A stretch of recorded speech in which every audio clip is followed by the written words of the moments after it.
अपने पास वाले से कहिए कभी कभी हंस भी लिया कर। बोलिए हंसना जरूरी है। मोबाइल बंद कर देंगे सब please, I humbly request you. कितने लोगों ने पहले वाले सेशन में कुछ समझा?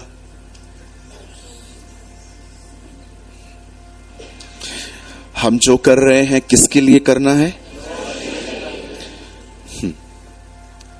स्माइल दीजिए। नहीं, मैं आपको कुछ टीच करना चाहता हूं। अच्छी वाली स्माइल दो, अच्छी वाली। नहीं नहीं नहीं, आप इससे अच्छी दे सकते हो, और अच्छी और अच्छी। यहां के खड़ूस लोग भी, चलो हंसो।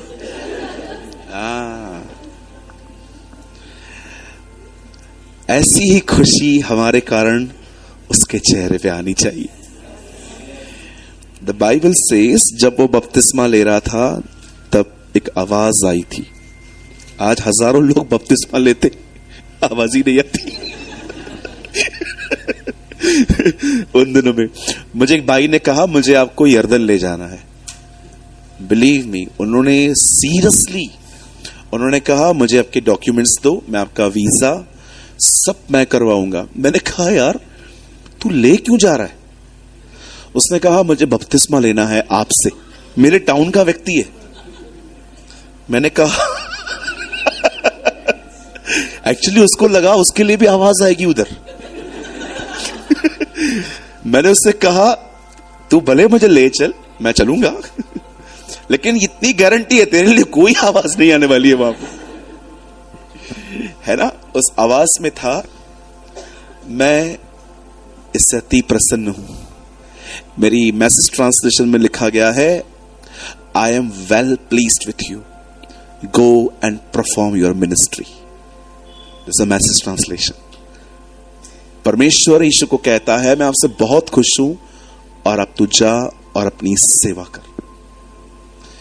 बहुत सारे लोग बाइबल कॉलेज जाते हैं, आपके, मैं बिल्कुल भी खिलाफ नहीं हूं, आप जा सकते हैं, लेकिन सदैव याद रखिएगा मिनिस्ट्री सिर्फ एक सर्टिफिकेट लेके नहीं की जा सकती।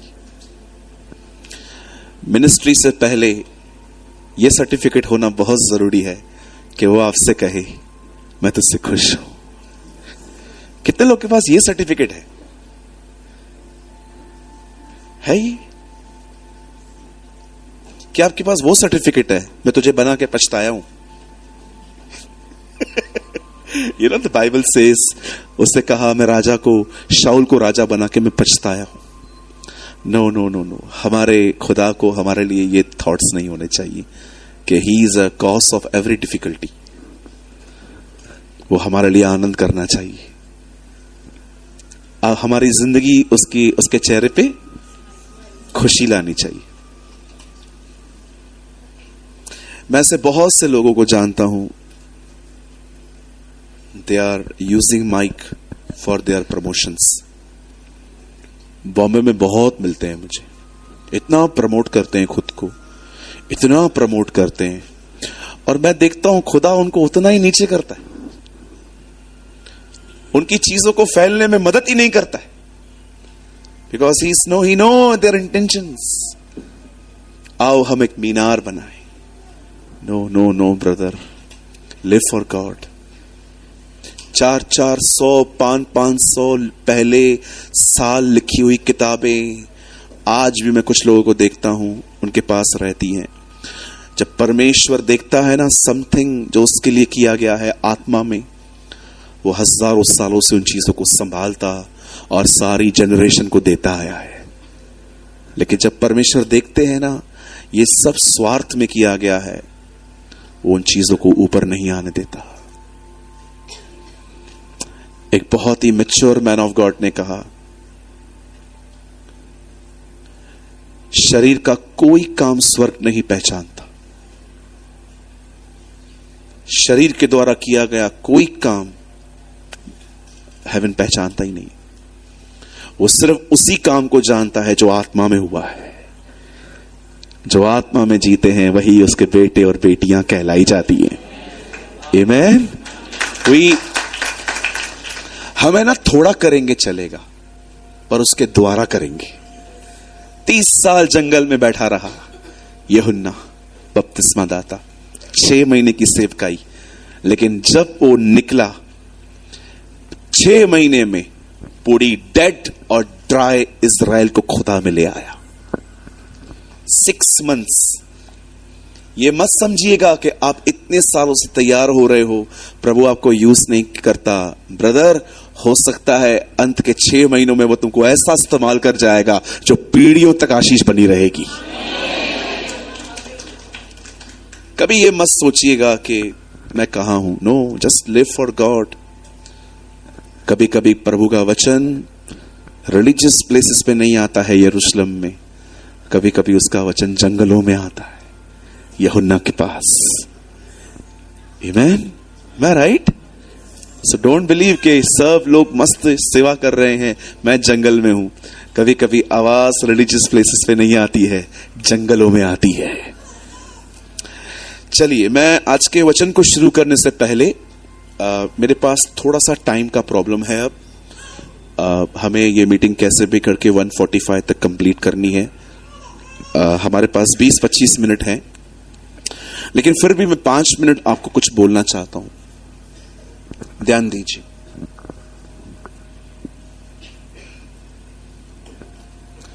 आप जानते हैं, जब आप हम्बल थे, जब आप नम्र थे, जब आपने डिसाइड किया था कि मुझे कभी भी कोई करेक्ट करेगा तो मैं उसके प्रति नेगेटिव नहीं होऊंगा, दैट्स अ हम्बलनेस। ये नम्रता होती है।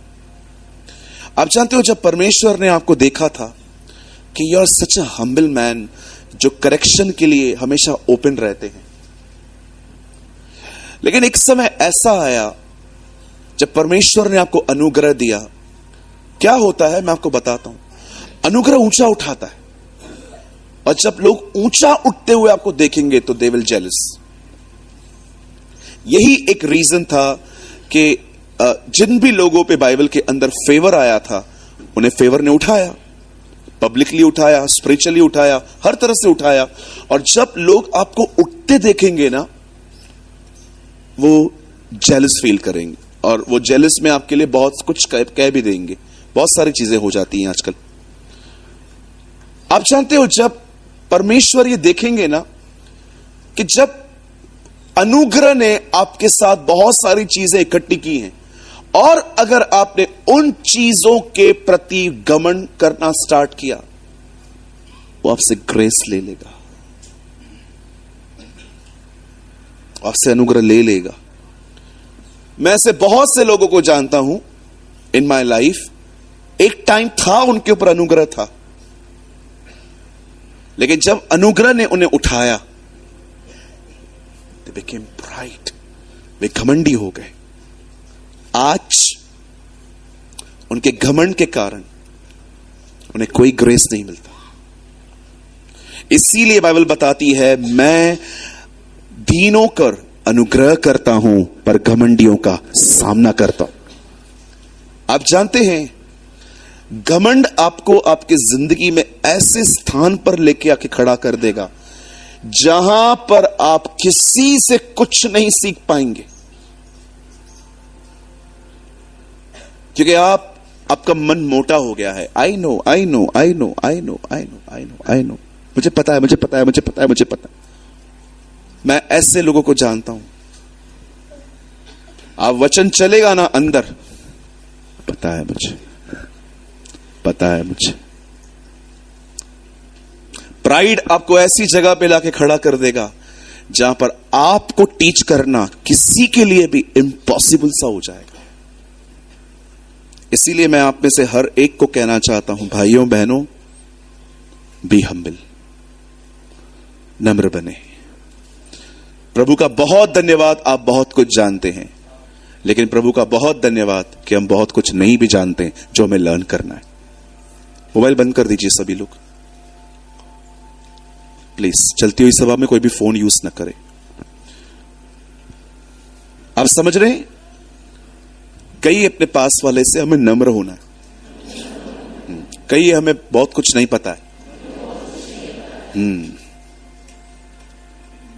मैं फिर से वो लाइन दोहराऊं जो आपने अगर मिस कर दी हो तो, जब आप प्रभु में आए थे ना, आप करेक्शन के लिए बहुत ओपन थे, आप डांट खाने के लिए ओपन थे। और जब परमेश्वर ने आपको देखा, ओ सच अ हम्बल मैन, जिसको हम जैसे चाहे। क्या होता है, पेड़ जब छोटा होता है ना, कहां भी मोल्ड हो जाता है। बड़े वाले पेड़ को मोल्ड करके दिखाओ, करके दिखाओ। जब पेड़ बड़े हो जाते, करके दिखाओ, तुम हो जाओगे मोल्ड, वो नहीं होने वाला, बड़ा हो गया ना। लेकिन जब पेड़ छोटे होते हैं ना, आप उनको जैसे चाहो। आपने देखा होगा, हम अपने घरों में मनी प्लांट बांधते हैं। एक पेड़ होता है मनी प्लांट जिसको हम कहते हैं, वो फैलता रहता है, फैलता रहता है। तो कुछ बहनें धागा लेके उसे हर घर में बांधती जाती हैं, फिर उससे छांव मिलती है। उसका नाम ही मनी प्लांट है, ठीक है। रखना नहीं, मनी नहीं आने वाला। अगर ये इंटेंशन से रखो कि मनी प्लांट लेके आएंगे मनी, या तो कभी कभी वो लोग देखेंगे ना, एक हैप्पी मैन लेके आते हैं, ऐसे खड़ा रहता है, उनको लगता है कि ये लाएंगे तो पैसा आएगा। या कछुआ लेके आते हैं आजकल, कछुआ, कछुआ बोलो, कछुआ बोलो, हैप्पी मैन बोलो, मनी प्लांट बोलो, ये कुछ नहीं होता है। हाँ बोलो, ये पैसा लेके आएंगे। वेरी गुड, बोल रहे हो। बोलो, ये कुछ नहीं लाएंगे। हाँ, एक बहुत पुरानी बहन हमारे चर्च में है, कई सालों से आती है। उनकी बेटी के साथ थोड़ा सा छोटा सा इशू हो गया, तो उनकी लड़की को मेरे सामने लेके आके बोलते हैं, पास्टर जी। मैंने बोला, बहन झगड़ा करने आए हो क्या? बोला, नहीं, मेरा एक क्वेश्चन है, मेरी बेटी का नसीब प्रभु ने ऐसा क्यों लिखा? मैंने कहा, क्या लिखा? नसीब। मैंने बोला, हुआ क्या? मेरी बेटी 5 बार एग्जाम में फेल हुई है। मैंने कहा, पढ़ाई नहीं करती है तो क्या होगा? नसीब। कहिए अपने पास वाले से, नसीब नाम की कोई चीज नहीं होती। मैंने पुराने लोगों को देखा है, बेस्ट ऑफ लक बोलते हैं। अरे मूर्खों, बेस्ट ऑफ लक किधर से आया? लक पे बिलीव करते हैं क्या अपन? मेरे सामने बोल दिया ना, मैं अपनी नम्रता खो दूंगा। Best of luck, best of luck. अरे लक कहां से आई? नसीब कहां से आया? क्या होता है जब हम अपनी जिंदगी में कुछ चीजों को ठीक कर करके बोलो, कर करके जब थक जाते हैं और ठीक नहीं होता, फिर हम बोलते हैं नसीब में लिखा है। एक एग्जाम्पल देना चाहता हूं, क्योंकि मुझे लगता है कि मुझे करना चाहिए। कोई बेबी आ सकता है 5, 6, 7, 8 साल का, जो मुझे मारे नहीं। नहीं, ये तो मुझे देख के डर रहा है। कोई बात नहीं, आजा बेटा, तू आजा। क्या नाम है आपका? पॉल। बचपन से ही पॉल है यार तू तो। आमीन, ये पॉल बनेगा। आमेन, आमेन। आई प्रोफेसाई, तू पॉल की तरह सेवा करेगा। आमीन। 2 मिनट के लिए मैं पॉल का पिताजी बन जाता हूं, 2 मिनट के लिए, ठीक है? मुझे पॉल का नसीब लिखना है। क्या लिखूंगा मैं? गरीब बने, सदैव बीमार रहे, चोर बने, रास्ते पे चोरियां करे और अंत में नरक जाए। आप लिखेंगे क्या क्या लिखेंगे? डॉक्टर बने, दांत तोड़े, इंजीनियर बने, पुल बनाए। आप में से हर बुद्धिमान माँ बाप, अगर आपको मौका मिले अपने बच्चों के लिए कुछ लिखने का, तो मुझे लगता है ये भी बहुत लेस है। आप इससे अच्छा ही लिखने वाले।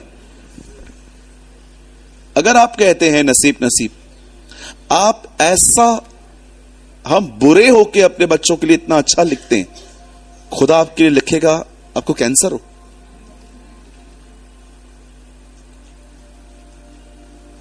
आप चोर बनो,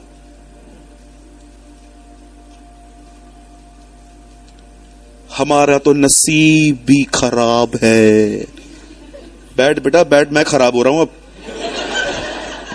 हमारा तो नसीब ही खराब है। लड़की 3 बार वापस आई है। तू बहन उससे बात करना बंद कर, वो उधर ही रहेगी। कुछ बहनें बहुत दूर से बैठ के दूसरों के घरों को चलाती हैं।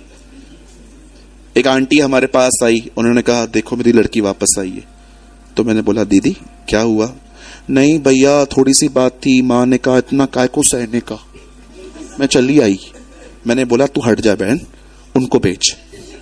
मैंने कहा आंटी क्या हुआ? वापस आई है। मैंने कहा तूने बुलाया है, वो नहीं आ रही थी। ऐसी ऐसी मूर्खताएं करते हैं लोग। How foolish they are. अपने घर पे अपना घर चलाओ ना। इतना बड़ा जुबान है, अमेरिका तक चला जाता है। 7 समुंदर लांग के जुबान चली जाती है। No flight no ticket. बहुत सारे जो लोग हैं ना दूसरों के घरों में बैठ के दूसरे के घर चलाते। वो मस्त हस्बैंड जाएगा, मां को कॉल करेगी, मम्मी गया। हाँ बेटा क्या हुआ? मम्मी बहुत प्रॉब्लम चल रही है इधर। क्या हुआ? क्या? कल मैं 1 किलो कांदा लेके आई, टोक रही थी, आधा किलो लेके आने का, ये पूरे हो जाए फिर लेके आने का। मम्मी मुझे क्या करना चाहिए? लगा के देख। हम क्या किसी के पाप का खाते हैं? ऐसे ऐसे लोग हैं मसीह में भी, ऑलवेज कंट्रोलिंग दूसरों की जिंदगियों को।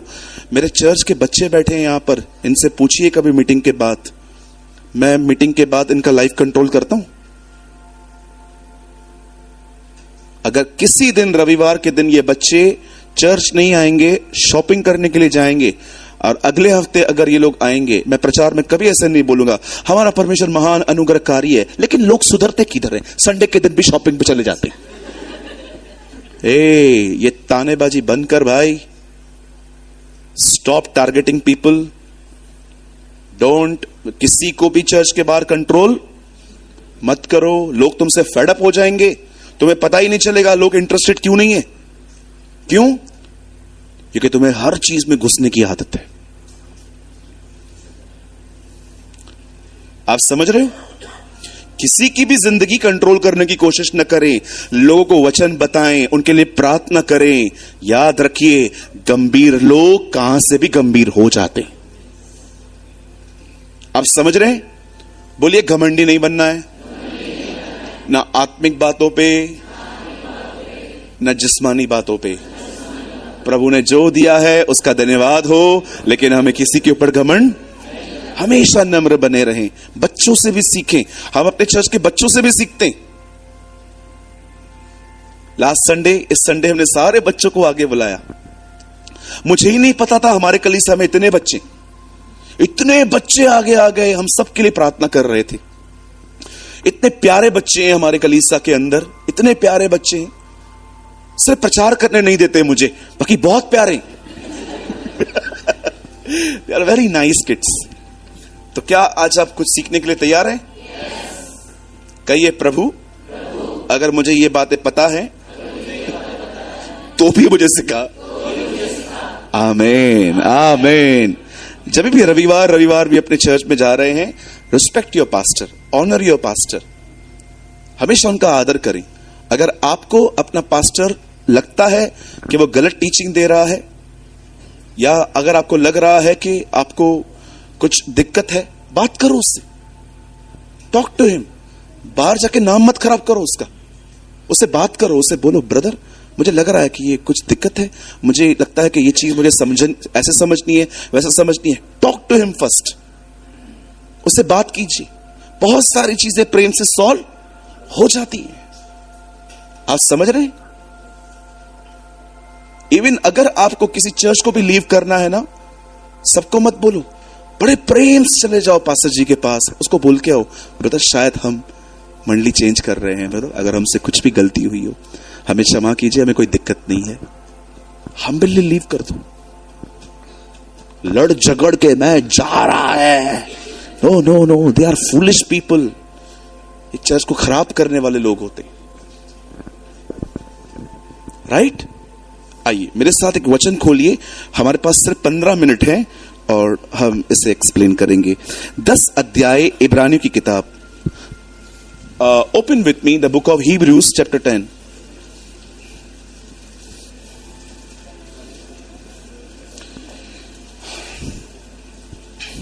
और आपको एक सजेशन भी देता हूं, अगर आप इंग्लिश पढ़ना जानते हो, अगर आप इंग्लिश पढ़ने में कंफर्टेबल हो, तो कोशिश कीजिए हिंदी से ज्यादा आप इंग्लिश बाइबल रीड करिए। ओके, उसमें आपको बहुत ज्यादा चीजें क्रिस्टल क्लियर दिखाई देंगी। Hindi is also good, Hindi भी अच्छा है, न होने से बहुत अच्छा है, लेकिन जितना हो सके रीड इंग्लिश बाइबल। मैं आपके लिए पढ़ रहा हूं 10 अध्याय का 38। यहां लिखा है, मेरा धर्मी जन विश्वास से जीवित रहेगा, और यदि वह पीछे हट जाए तो मेरा मन उससे प्रसन्न न होगा। मैं 3 गिनूंगा, आप में से हर एक को अपने अपने बाइबल में इसे लाउडली, बोलो लाउडली, इसे जोर से पढ़ना है। 1 2 3।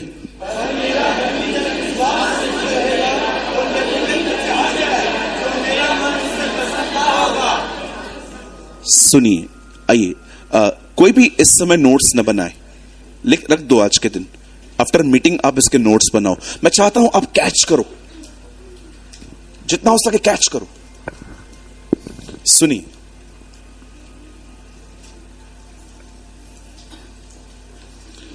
हमेशा याद रखें, जहां फेथ नहीं होगा वहां टेंशन होगा।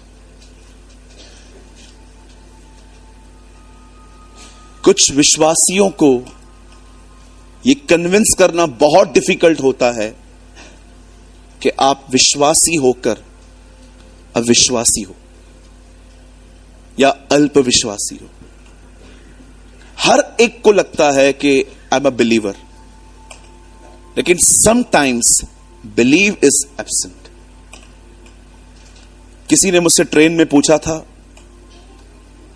बहुत साल पहले, why you call them believers, आप अपने आप को विश्वासी क्यों कहते हो? मैंने कहा क्योंकि हम सदैव विश्वास से भरे हुए रहते। आपने देखा जीसस कभी कभी प्रेयर नहीं करता था, सिर्फ विश्वास से कह देता था, जाओ याजक को दिखाओ, जाओ पूल में जाके आंखें धो लो, जैसा तेरा विश्वास है वैसा तेरे लिए हो। Sometimes he never pray, कभी कभी वो दुआ नहीं करता था, जस्ट वर्ड्स कहता था फेथ से, लोग चंगे हो जाते थे। मैंने कई बार देखा है लोग 20-20 मिनट प्रार्थना करते हैं but no healing, because faith is absent. एक चीज जो मैं खुदा से हर दिन मांगता हूं वो है फेथ। कहिए फेथ, कहिए विश्वास। अगर ये आपके पास नहीं है ना, कभी आपका मूड ठीक नहीं रहेगा, हमेशा सड़ा हुआ सा मुंह ऐसा रहेगा। सुबह सुबह उठेंगे, जितने आपको देखेंगे वो भी ऐसे ही बन जाएंगे, क्योंकि हमारा मूड हमारे घर पे वाइब्स ले आता है। आपका व्यवहार आपके घर के अंदर एटमॉस्फेयर क्रिएट करता है। आप जब सुबह उठते हो अपने कमरे से सारी चीजें ठीक करके निकला करो। कुछ लोग बाहर निकलते हैं ना, सच्ची बोलता हूं, उनका चेहरा देख के मन करता है अंदर ही बैठा रहे तू, डोंट कम हियर। वो आएंगे अपने साथ, पता नहीं किसको लेके आते हैं, टेबल पे आके बैठ जाएंगे और आप उनको बोलो भी, और भैया प्रॉब्लम क्या है आपकी? क्या कर रहा था अंदर? प्रार्थना। किससे कर रहा था? यीशु से। थोड़ा जीसस से देखो, कुछ टच नहीं किया क्या? Jesus was the most happiest person. यीशु मसीह बहुत खुश थे। इवन मैं आपको बताऊं, उसने अपने जीवन से एक रात पहले मरने से जिस चीज को सबसे ज्यादा प्रयोग किया था वो था जॉय, आनंद। आप पढ़ सकते हो। उसने अपने मृत्यु से एक रात पहले जब चेलों से बात की थी ना, तो जिस चीज के लिए उसने सबसे ज्यादा बात की ना वो था जॉय। मैं अपना आनंद तुम्हें देता हूं। ये कैसे हो सकता है प्रभु? आप सोचो, अगर मैं आपको बोलूं कल आप मरने वाले हो, आप आज ही मर जाओगे। ये सोच करके मैं कल मरने वाला हूं, मैं मरने वाला हूं। हाँ भैया, कल 3 बजे तुम मरने वाले हो। 24 घंटे भी नहीं है, नहीं है भाई। आप घर जाके, इसलिए देखो जब पता चलता है कैंसर है तो वहां से देखिए स्टेट नीचे आना स्टार्ट हो जाती है। बहुत बार मैंने देखा है जब तक लोगों को पता नहीं चलता ना उनको कैंसर है, वो कुछ ठीक रहते हैं, लेकिन जब आप उनको बताओ आपको कैंसर है, वहीं से मरना शुरू हो जाते हैं। कोविड-19 ने बहुत कम लोगों को मारा, हमें मारा कोविड के डर ने। बहुत लोग कोविड के डर में चले गए। मुझे एक भाई मिले, उन दिनों में मुझे कोविड नहीं हुई थी। मुझे बोलते हैं और आपको कोविड हुआ है? मैंने कहा नहीं। बोला टेंशन मत करो, होगा। मैंने कहा यार ये कैसे लोग हैं यार, और सच्ची में हुआ। आप विश्वास क्यों, मैंने दिए भी चलाए, मैंने थालियां भी चलाई, मुझे उसके बाद भी कोविड हुआ। मैंने थाली भी बचवाई थी, मैंने दिए नहीं मैं मजाक कर रहा हूं, मैंने ये सब नहीं किया था। सुनिए सुनिए सुनिए बोलिए फेथ, बोलिए फेथ चाहिए, हाँ रोज चाहिए, बोलिए फेथ चाहिए, बोलिए रोज चाहिए। हाँ अब बड़े ध्यान से सुनिए, मैं जो समझाना चाहता हूं आपको सुनिए। जब आप प्रभु में नए नए आते हैं, परमेश्वर कुछ भी नहीं देखता आप कैसे हैं, आप किस तरह हैं, वो कुछ नहीं देखता। लेकिन एक टाइम ऐसा आता है जब आपको सिखाना शुरू करता। कभी आपने सोचा, चेले वो लोग थे जो इंस्टेंट मिरेकल्स देखते थे। एक अंधा आया चंगा हो गया, बीमार आया चंगा हो गया। लेकिन सोचो, ये इंस्टेंट हीलिंग देखने वाले लोगों को जब पहली बार कहा गया जाओ और पवित्र आत्मा की बाढ़ जो हो यरूशलेम में जाके, सोचो इंस्टेंट चीजों को देखने वाले लोग अब वेट कर रहे थे। God was teaching them. मैं कल रात को कलाम पढ़ रहा था, मैंने प्रभु को बोला, प्रभु कितनी नई बात होगी ना इन लोगों के लिए, जो लोग हर चीज ऑन द स्पॉट देखते थे। बीमार आया चंगा हो गया, अंधा आया आंखें मिल गई, लंगड़ा आया चलने लगा। लेकिन अब उन्हें कहा गया था तुम्हें वेट करना पड़ेगा जब तक पवित्र आत्मा न पाओ। गॉड इज टीचिंग देम कि अब इस इंस्टेंट कल्चर से बाहर आना है तुम्हें, अब तुम्हें वेट करना सीखना है। क्यों? Waiting is killing. जब आप इंतजार करते हो आप स्वयं में मरते हो। जीना भी जरूरी है, मरना भी जरूरी है। मरने के बाद जीवन जीने का आनंद 10 गुना ज्यादा आता है। काश कोई समझ पाए actually what I am saying. मरने के बाद जीवन जीने का आनंद 10 गुना ज्यादा रहता है। जब आपका जो अंदर है जब वो खत्म होता है और वहां पर यीशु की जिंदगी आती है। ओ इसीलिए कभी कभी परमेश्वर कुछ जिंदगियों में लाजर की तरह डिसीजन लेता है, जब तक मर के सड़ नहीं जाते तब तक वो नहीं आता। राइट? सोचो इंस्टेंट कल्चर में वो लोग आए थे, हर चीज को, लंगड़ा आता था चल के जाता था, अंधा आता था देखते जाता था। यीशु मसीह ऑन द स्पॉट काम करते थे। लेकिन अब उन्हें कहा गया वेट, तब तक वेट करो यरूशलेम में जब तक परमेश्वर से पवित्र आत्मा न पाओ। ये तो हम जानते हैं कि कितने दिनों में पवित्र आत्मा उतरा, वो थोड़ी जानते थे कब आने वाला है। God is teaching. परमेश्वर ने सिखा रहा था कि इस इंस्टेंट कल्चर से बाहर आना है अब तुम्हें। सुनिए, एक टाइम ऐसा आता है जब आपके जीवन में परमेश्वर आपकी जिंदगी में कुछ नहीं देखता, नथिंग, कुछ भी नहीं, नथिंग। जब लाल समुंदर आया तो वो लोग कुड़कुड़ा रहे थे। आप देखो वो लोग कुड़कुड़ा रहे थे, मूसा को बोलते हैं, क्या है ये सब, इधर क्यों लाया तू हमें? उधर कब्र नहीं थी क्या मरने के लिए जो हमें तू यहां पर लेकर आया? कितना कुड़कुड़ा रहे थे। परमेश्वर उनको पनिश नहीं कर रहा है, परमेश्वर उनको इग्नोर कर रहा है, उनकी बातों को। अ डे, एक ऐसा टाइम आता है, गॉड इज इग्नोर, सब चीजें वो छोड़ देता है। वो ठीक है, करने दे, चल कोई बात प्रॉब्लम नहीं है, होने दे। परमेश्वर ने फिर भी उनके लिए लाल समुद्र 2 भाग किया। समुद्र 2 भाग हुआ, वो उसमें से निकल गए। इसे कहते हैं प्योर मर्सी। सबने चखी होगी ये, सबने अनुभव की होगी ये, कि जब आप नए नए प्रभु में आए थे, कैसे उसने आपको कुछ नहीं देखा, आप में फेथ है कि नहीं है, बस उसने आपको किया ताकि आप उससे जान पाएं कि वो आपका परमेश्वर है। लेकिन भाइयों मेरी बहनों, ये सीजन हमेशा नहीं रहती। एक सीजन ऐसी आती है जब परमेश्वर अब चाहता है कि हम सब जितने भी लोग हैं विश्वास से जीना सीखें। लिव बाय फेथ, जिसका जिक्र इब्रानियों में लिखा गया है। आप जानते हो, यही भीड़ जब आगे बढ़ रही थी तब परमेश्वर ने क्या किया? उनके सामने एक और रिवर आई जिसका नाम था जॉर्डन, यरदन नदी। और जानते हो इस बार परमेश्वर ने क्या किया?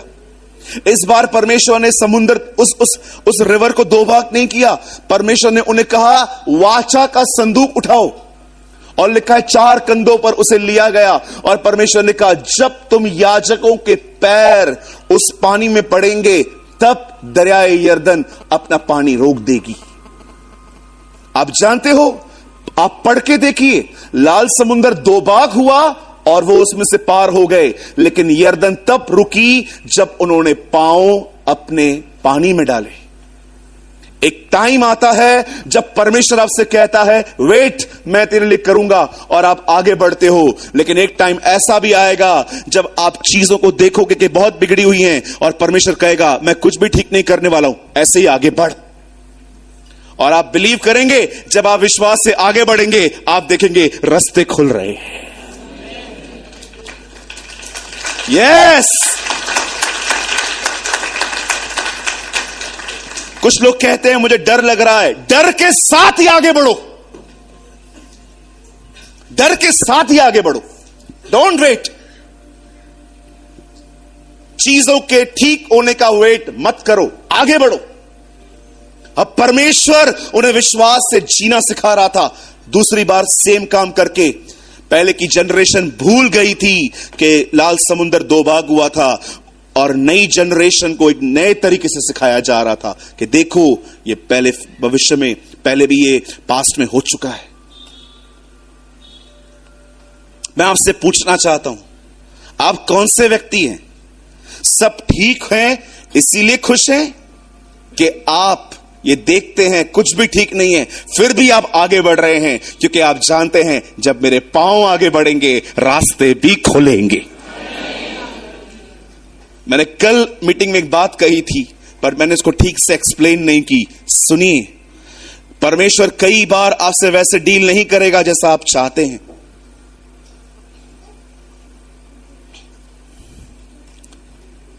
यीशु ने कहा, मटकों में पानी भर दो, दाखरस खत्म हुई है खुदावंत, पानी नहीं। जब परमेश्वर ने, प्रभु यीशु मसीह ने उन्हें कमांड दी, उसे आज्ञा दी, जैसे उन्होंने वो किया, लिखा है पानी दाखरस में बदल गया। कई बार सॉल्यूशन पहले नहीं आता है, जो वो कहता है वो करो, उसमें से ही आ जाएगा। कई बार परमेश्वर आपको, जो आपकी प्रॉब्लम्स हैं वो उसके बारे में बात नहीं करता, वो एकदम अपोजिट बात करता है आपसे। आपको लगेगा मेरी सिचुएशंस क्या हैं, और ये भाई प्रेमानी खुदा के पीछे चलने की सिखा रहा है। ओ ब्रदर, मेरा वीजा रुका हुआ है।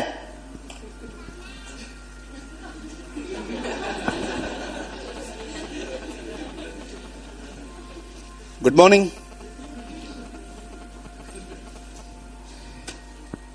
भैया, हाँ, मैंने गवर्नमेंट में पेपर जमा किए हैं, मेरे को घर के ऊपर दूसरा माला बनाना है, और तुम खुदा के पीछे चलना सिखा रहे हो। मुझे बताओ ये माला कब बनेगा? परिस्थितियां क्या हैं और प्रचार क्या चल रहा है। मैं बहुत परेशान था। एक दिन चर्च गया, मेरे पास्टर प्रचार कर रहे थे। मैं प्रभु को कह रहा था, प्रभु मैं बहुत परेशान हूं, मुझसे बात करना। और मैं चर्च में गया, मेरे पास्टर आए, वो प्रचार कर रहे थे, यदि कोई यीशु के पीछे आना चाहे तो अपना क्रूस उठाए। मैंने कहा पहले कितने क्रूस उठा चुका हूं मैं, एक और दे रहे हैं ये मुझे। फिर वो मेरी तरफ ऐसे, बेचारे का ध्यान भी नहीं था, वो मेरी तरफ उंगलियां कर करके कह रहा था क्रूस उठाओ। मैंने बोला था यार कितने क्रूज उठाऊं यार, छल्ली छल्ली हो गया हूं यार, क्रूज उठा उठा के सारा दिन बस मैं मरूं, उपवास मैं करूं, खाना मैं छोड़ूं, ये मैं छोड़ूं, और ये लोग सिर्फ हाथ रखवाने के लिए आ जाते हैं यार। एक दिन मुझे परमेश्वर ने एक बात कही, तुझे लगता है मैं हर बार तुझसे वैसे ही बात करूंगा जैसे तू चाहता है? मैंने कहा नहीं सूरज, बेटा है तू, बाप बनने की कोशिश मत कर, जो मैं कहता हूं वो कर, उसके राज्य की खोज करो, बाकी की सारी वस्तुएं जोड़ दी जाएंगी। बहुत बार परमेश्वर आपसे वैसे बात नहीं करेगा जैसा आप चाहते हो। कई बार आप चर्च में जाओगे तकलीफों में, लेकिन वहां पर कुछ और प्रचार होगा। भाइयों बहनों, डोंट बिलीव कि परमेश्वर ने आपसे बात नहीं की थी। नो, उसने 100% आपसे बात की। उसने आपको उसी तरह निर्देश दिए जैसे काना नगर में यीशु ने दिया, उसे करो, तुम्हारे रास्ते खुलेंगे, तुम आशीषित होंगे। हम लाल समुद्र पार कर चुके हैं, खुदा ने हम सब पे दया की, कुछ नहीं था हमारे पास तो भी उसने हमें सब कुछ दिया। बट नाउ अब वो आपको मैच्योर करना चाहता है, अब वो आपको थोड़ा अनुभवी बनाना चाहता है। अब वो नहीं चाहता कि आपकी खुशियां इस बात पे डिपेंड हो कि सब ठीक है। ये तो एक हारी हुई जिंदगी है। अगर ये जिंदगी में अगर